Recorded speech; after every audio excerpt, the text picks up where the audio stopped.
Now, in terms of a JRPG I'm looking forward to, this is kind of a cheat answer, but it is going to be Trails in the Sky the first. The reason it is a cheat because in episode 16, I believe it was 16, I pretty much did Trails in the Sky remake for the segment about a potential Trails in the Sky remake that could happen, and that's what I talked about in the segment. And so it is pretty much going to be the same thing, so I'm not going to be talking about it too much. This is probably going to be a shorter segment because I've already talked about this, but I did want to make it an official part of the segment because it is a JRPG that I'm really looking fucking forward to because it is just very exciting. And as I mentioned in the news segment, if you've kind of listened to the other part of this episode, is that I'm just very excited to see exactly how they adapt the old games. I don't know if it's going to be one-to-one. I don't know if they're going to cut things. I don't know if they're going to add things. If I had to choose what I want, the simple answer would be is just to do one-to-one because it is a very successful story. People know it, people love it.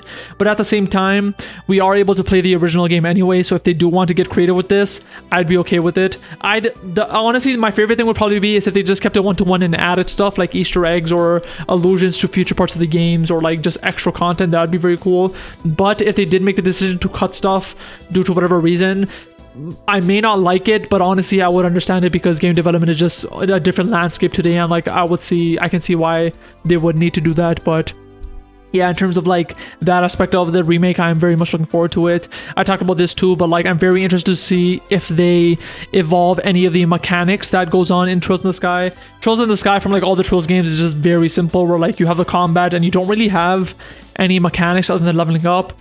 And I'm trying to even remember, can you even do like, I think you can, like where you set your Sepith and Quartz and stuff to get different abilities. I believe you can still do that in Trails of the Sky, I believe. But other than that, there's not really much you can do. Where Trails of Cold Steel, you have, a lot more. You have arts, which Trails of the Sky does have. You have combat arts. You have bonding mechanics. You have like team-based stuff. You have like your S abilities, I think they're called, or S crafts. And I can't remember exactly what of those is available in Trails of the Sky. But the point is, if they're remaking Trails in the Sky, I can see them adding all of that to Trails in the Sky since those are such normal things in the modern Trail series. I haven't played Trails through Daybreak, so I don't know how they handle in that, whether all that is things in that series. But at least from Cold Steel, like if they added S-crafts, arts, combat arts, like everything, bonding mechanics, like I would understand. But there's some things like, for example, bonding mechanics are something that I really love in Trails of Cold Steel because it's just a good way to get plot from characters, but also it actually helps you in terms of combat because if character A bonds with character B a lot, they will be stronger together in battle, which I think is very cool. So I wonder if that is going to be a thing in Trails in the Sky the first. But like the thing is, like, there isn't really a strong party mechanic in Trails of the Sky. I feel like later in the series you do get characters, Olivier, Josette, and you get like random characters here and there, Agate, but like they're characters that like come into your party for a while and they leave. It's more kind of like classic JRPG, and so if they leave, I don't see why they would have bonding mechanics. There would really be no reason to bond with them. So the only thing I can think of is if they did have bonding mechanics, it would be very interesting if they created, I'm not sure what it would be, if they created a whole new bonding system just for Estelle and Joshua.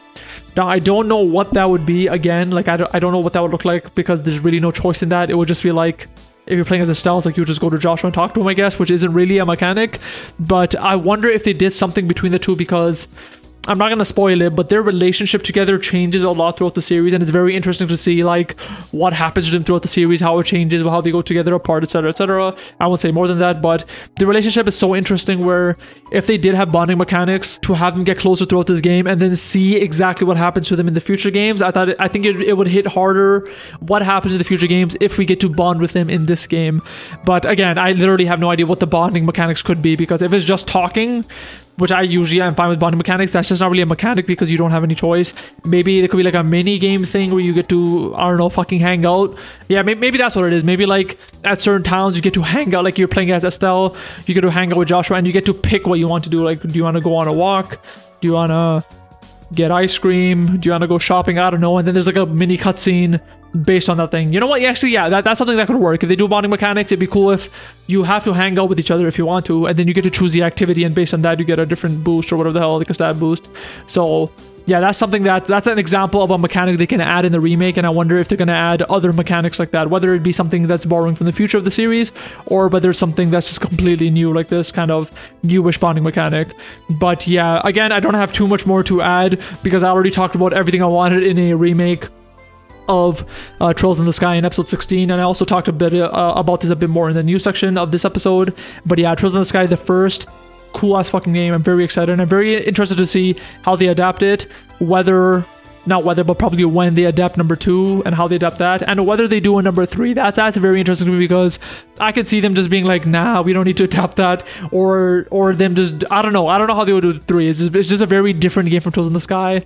If they did number 3, honestly, I would want it to be just like branded differently. Like, don't make it Trolls in the Sky the third, call it like something with Kevin, like something with the Septian Church or some shit. That'd be something fucking cool, and then make that a standalone game. I think that would be a much better choice than them calling it Trolls in the Sky the third and just having it be a game barely about Estelle and Joshua.